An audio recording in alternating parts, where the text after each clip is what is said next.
सोचिए, इतिहास एक बहुत बड़ी पहेली जैसा है जिसके हर टुकड़े की अपनी एक कहानी है। लेकिन अगर उसी कहानी को सिर्फ कुछ शब्दों में समेटना हो तो आज हम यही करने वाले हैं और सीखेंगे कि इतिहास के बड़े से बड़े सवालों का छोटा और दमदार जवाब कैसे दिया जाए। तो हमारे सामने हैं इतिहास के 5 ताले, 5 बंद दरवाजे। हर दरवाजे के पीछे एक कहानी है और हमारा काम है इन सब की सही चाबी ढूंढना। वो एक आइडिया या वो एक घटना जो पूरे रहस्य से पर्दा उठा दे। तो शुरू करें इस खोज को। चलिए, पहली चाबी ढूंढते हैं। हमारा पहला ताला हमें ले चलता है मध्यकालीन भारत में, जहां एक बहुत शक्तिशाली शासक थे, यशोवर्मन। उनकी विरासत को समझने के लिए हमें वो एक चीज खोजनी है जो आज भी उनके नाम को जिंदा रखे हुए है। जरा सोचिए एक ऐसे राजा के बारे में जो तलवार और छेनी दोनों का उस्ताद हो। 10वीं सदी के यशोवर्मन बिल्कुल ऐसे ही थे।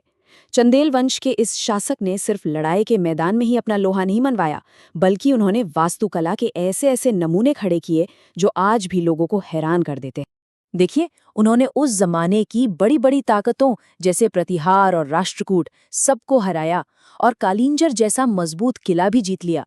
ये सिर्फ जीत नहीं थी, समझ लीजिए ये चंदेल साम्राज्य की नींव के पत्थर थे, जिसने उन्हें मध्य भारत की सबसे बड़ी शक्ति बना दिया। लेकिन सवाल ये है कि क्या इतिहास किसी राजा को सिर्फ उसकी जीतों के लिए याद रखता है, या फिर उनकी विरासत में कुछ ऐसा भी था जो तलवारों की खनक से कहीं ज्यादा टिकाऊ था। और यही हमें मिलती है हमारी पहली चाबी। उनकी असली विरासत पत्थर में गड़ी हुई है। खजुराहो का वो शानदार लक्ष्मण मंदिर। तलवारें तो म्यान में चले गई, बड़े बड़े साम्राज्य बिखर गए, लेकिन ये मंदिर आज भी उनकी कहानी सुना रहा है। और यही तो साबित करता है कि कला ताकत से कहीं ज्यादा अमर होती है। तो चलिए अब दूसरे ताले की तरफ बढ़ते हैं। ये हमें ले जाएगा ब्रिटिश राज के दौर में, एक ऐसे आर्थिक जाल में जहां भारत की दौलत लगातार बस एक ही दिशा में बह रही थी, इंग्लैंड की ओर। इस मुश्किल से सिद्धांत को समझने की चाबी इसी वन वे फ्लो में छिपी है। इसे ऐसे समझते हैं, मान लीजिए भारत एक कुआं था जिससे लगातार पानी तो निकाला जा रहा था, लेकिन उसमें एक बूंद भी वापस नहीं डाली जा रही थी। और ये कोई हादसा नहीं था, ये एक सोची समझी पॉलिसी थी जिसने उस देश को, जिसे सोने की चिड़िया कहा जाता था, धीरे धीरे कंगाल बना दिया। और इस पूरी लूट का पर्दाफाश किसने किया? दादा भाई नौरोजी ने, जिन्हें हम सब भारत का ग्रैंड ओल्ड मैन भी कहते हैं। उन्होंने बाकायदा आंकड़ों से ये साबित कर दिया कि ये कोई व्यापार नहीं, ये तो सीधा सीधा शोषण था। और उनका ये विचार सिर्फ किताबों में बंद नहीं रहा, बल्कि इसने भारतीय स्वतंत्रता संग्राम की आग में घी का काम किया। अच्छा, तो ये पूरा मैकेनिज्म काम कैसे करता था? इसके 3 सीधे साधे स्टेप्स थे।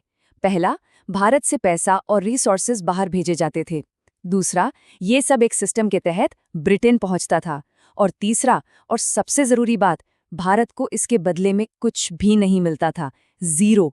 ये एक ऐसा सौदा था जिसमें भारत सिर्फ दिए जा रहा था और ले कुछ भी नहीं रहा था। अब हमारा अगला ताला, ये हमें ले चलता है आज़ादी के फौरन बाद के भारत में। वो दौर जब बिखरी हुई रियासतों को जोड़कर एक नया देश बनाया जा रहा था। और यहाँ हमारी चाबी है विलय की ताकत, अ मर्जर, जिसने नक्शे पर एक नए राज्य को जन्म दिया। 28 मई 1948, याद रखिए इस तारीख को। ये सिर्फ एक डेट नहीं है, बल्कि भारत के नक्शे पर एक नए चैप्टर की शुरुआत है। इसी दिन मध्य भारत नाम का एक राज्य बना, जो सरदार पटेल के भारत को एक करने के सपने का एक बहुत जरूरी हिस्सा था।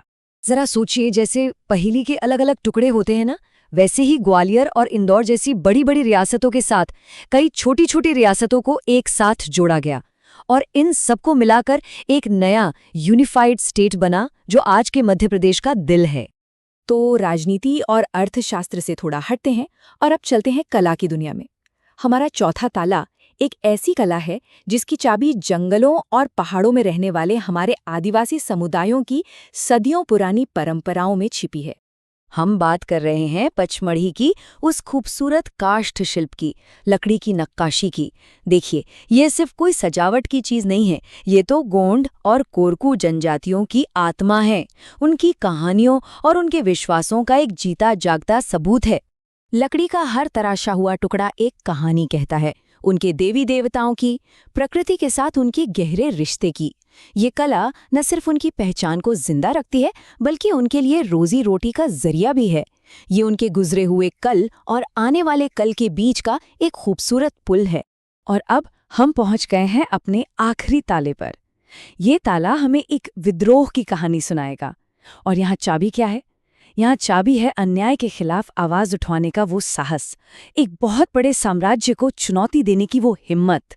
इस कहानी के हीरो हैं परीक्षित देव बुंदेला। वो बुंदेलखंड की एक छोटी सी रियासत जैतपुर के शासक थे।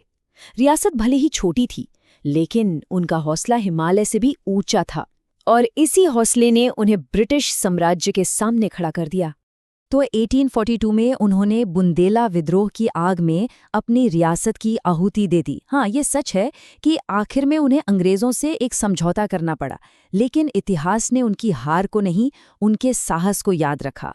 उनकी कहानी आज भी हमें यही याद दिलाती है कि आज़ादी की लड़ाई में हर एक आवाज़ की अपनी कीमत होती है।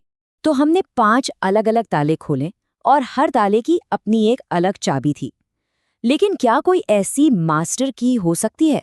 कोई ऐसा तरीका जो इतिहास के किसी भी बंद दरवाजे को खोल सके? हाँ, बिल्कुल है।